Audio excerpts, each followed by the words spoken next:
Hello बच्चों, तो आज हम लोग स्टार्ट करने वाले हैं एक नया टॉपिक, जनपदों उद्वंस। जनपदों उद्वंस का मतलब जनपद प्लस उद्वंस।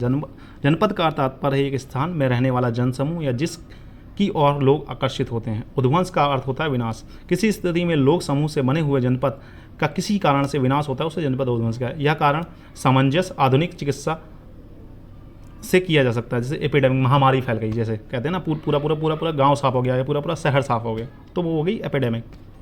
रोगों के कारण जनपदों उद्वंस। रोग को उत्पन्न करने में 4 कारण होते हैं: दूषित देश, दूषित वायु, दूषित जल और दूषित काल। इसके अन्य कारण भी हो सकते हैं, जैसे युद्ध जैसे यूक्रेन वगैरह का चल रहा है, राक्षस आदि का प्रकोप, मतलब ऐसे कोरोना वगैरह आया था। ठीक है, राक्षस का मतलब यहाँ पर अगर आधुनिक में हम लोग समझें तो बैक्टीरिया और वायरस से लिया गया। ठीक, बैक्टीरिया वायरस से लिया गया। ठीक है, वर्तमान के समय पर धर्म के नाम पर होने वाली मारपीट, झगड़ा तथा बम धमाके आदि जनपदों उद्वंस का कारण है। ठीक है, विकृत वायु के लक्षण अगर हम लोग देखें तो आज के समय पर जो धर्म के हिंदू मुस्लिम के नाम पर हो रहा है, या यूक्रेन उसको गाजा को मार रहा है, ठीक है, इजराइल गाजा को मार रहा है, रशिया यूक्रेन को मार रहा है, ये सब क्या है? ये भी जनपदों उद्वंस के, मतलब यहाँ पर बहुत सारे लोग एक साथ इम्पैक्ट होते हैं। तो ठीक है, ये भी जनपदों उद्वंस के अंतर्गत आ जाएगा। तो विकृत वायु के लक्षण बात करें हम लोग, जनपदों उद्वंस रोगों को उत्पन्न करने वाली विकृत वायु को निम्न लक्षणों को समझा जा सकता है: अति स्थिर या अति चंचल होगी, अति कठोर होगी, अति शीतल या अति उष्ण होगी, अति रूक्ष या अति अविच्छिन्न होगी, अत्यंत भयंकर गर्जन करने वाली होगी। अगर इस प्रकार की वायु है तो वो विकृत मानी गई है और ये जनपद उद्वंस का कारण हो जाएगी। ठीक है, वायुमंडल उत्पन्न करते हुए अप्रिय गंध, वाष्प, धूल आदि से युक्त वायु। तो विकृत जल के क्या लक्षण होंगे?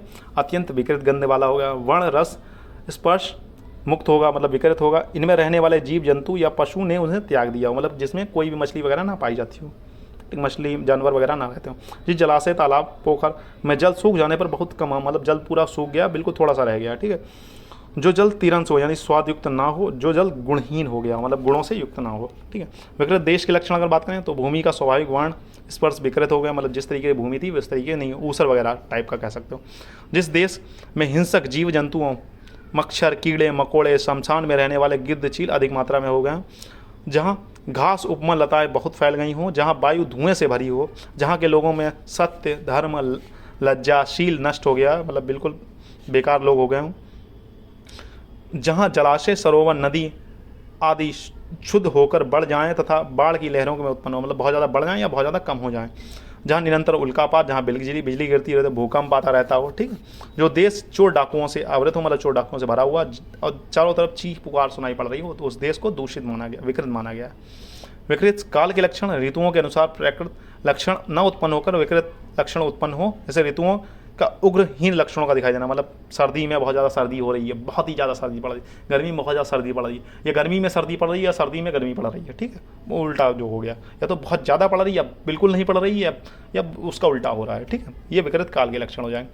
पर्यावरण प्रदूषण विकार की बात करें तो वर्तमान समय में विकृत वायु, जल, देश का से उत्पन्न रोगों का सामंजस्य पर्यावरण प्रदूषण विकारों से किया जा सकता है। आधुनिक युग में पर्यावरण प्रदूषण विकार संपूर्ण विश्व की सबसे बड़ी समस्या है। मनुष्य अपने स्वास्थ्य एवं आराम को देखते हुए लोभ मोह मन के वशीभूत होकर कर्म करते हैं और पर्यावरण को दूषित करते हैं। तो वायु प्रदूषण विकार मतलब disorders due to infected air. तो वाहनों द्वारा छोड़ी जाने वाली विषैली गैसें जैसे CO2, CO, SO2, विभिन्न कारखानों से निकलने वाली विषैली गैसें, रसोई ईंधन व LPG स्टोव से निकलने वाली गैसें और घटते हुए पेड़ पौधे, तो ये वायु को दूषित करते हैं, जिससे वायु से अस्थमा, एलर्जी वगैरह ये बीमारियाँ जो हो रही हैं, इसी कारण हो रही हैं। ठीक है, विकार के यहाँ फुसफुसों की विकृतियाँ जैसे जीर्ण का अस्थमा, ब्रोंकाइटिस, ब्रोंकियल अस्थमा, व्यवसाय संबंधी मतलब एबेस्टोसिस, CO माता द्वारा ग्रहण तो प्लेसेंटा में रुग्ण होने तो रक्त सम्मान में जाके वहाँ पर मतलब अगर माँ गर्भवती है तो बच्चे में जाके ये मतलब अगर CO2 दे देगी तो CO2 पॉइजनिंग बच्चे में पैदा करेगी। ठीक है, फिर बच्चे का जो ब्रेन होगा वो ब्रेन और हार्ट पर हानिकारक प्रभाव डालेगी। वातावरण में पाई जाने वाली गैस अवरुद्धजनक यानी कि कार्सिनोजेनिक हो गई है।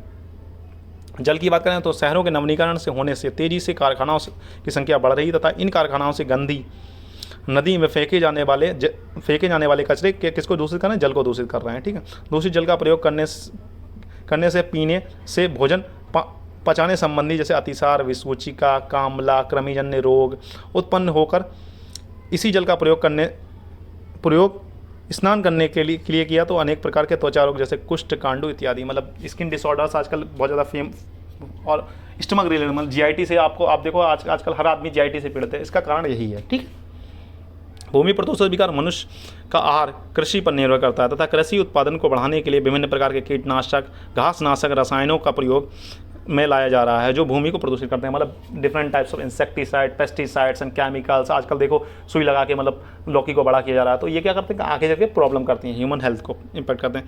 ऐसी भूमि से उत्पन्न आहार द्रव्य शरीर में जाकर अनेक व्याधियों को उत्पन्न करते हैं और यहाँ तक कि मनुष्य का वीर्य भाग को भी प्रभाव देखते हैं। भूमि में होने वाले विभिन्न प्रकार के परमाणु परीक्षणों में भी भूमि की बनावट में विकृतियाँ उत्पन्न है। ध्वनि प्रदूषण विकार की बात करें तो ध्वनि प्रदूषण से कर्णेंद्रियों के शब्द ग्रहण मतलब ध्वनि प्रदूषण मतलब बहुत ज़्यादा कहीं साउंड हो रहा है तो उससे क्या होता है, ईयर ड्रम डैमेज होता है, टेम्परेरी हियरिंग टेम्परेरी लॉस हो सकता है, परमानेंट लॉस भी देखा जा सकता है। ठीक है, ध्वनि प्रदूषण से मनुष्य की स्वाभाविक स्थिरता एवं प्रभाव पर भी प्रभाव पड़ता है, मतलब उसका कंसंट्रेशन पावर भी कहीं ना कहीं इम्पैक्ट हो जाता है। ठीक है, अब बात करें तापक्रम विकृति से उत्पन्न विकार, तो विभिन्न उद्योगों से छोड़ी जाने वाली विषैली गैसें, हवाई जहाज के ईंधन के अवशिष्ट अंशों के स्वरूप में उत्पन्न होने वाली पृथ्वी के वातावरण में उपस्थित ओजोन लेयर जो है उसको क्षीण कर रही है, ओजोन लेयर डिप्लेशन करती हैं। ठीक है, जिससे सूर्य की यूवी रेस पृथ्वी पर आने लगी हैं। समुद्र का जलस्तर बढ़ रहा है, बर्फ़ पिघल जाने से, पेड़ पौधे से कटने से CO2 भी बढ़ रहा है, जिससे पृथ्वी का तापमान भी बढ़ रहा है। इस कारण पित्त प्रदूषण विकारों की वृद्धि देखने को मिलती है। मतलब जितने भी पित्त प्रदूषण क्या मतलब स्किन से रिलेटेड जो डिसऑर्डर्स हैं वो ज़्यादा आजकल देखने को मिल रहे हैं। क्यों देखने को मिल रहे हैं, इसका कारण यही है कि हम लोग ऐसे केमिकल्स का इस्तेमाल कर रहे हैं जो ओजोन को डिप्लेशन कर रहा है। ओजोन की डिप्लेशन होने से क्या होते हैं, जो यूवी रेस होते हैं वो सीधे स्किन पर पड़ रही हैं। स्किन पर पड़ रही है तो स्किन से क्या हो रहा है, पित्त प्रकोप हो रहा है, मतलब शरीर की ऊष्मा बढ़ रही है, जिससे स्किन डिसऑर्डर्स आजकल ज़्यादा देखने को मिल रहे हैं। ठीक है।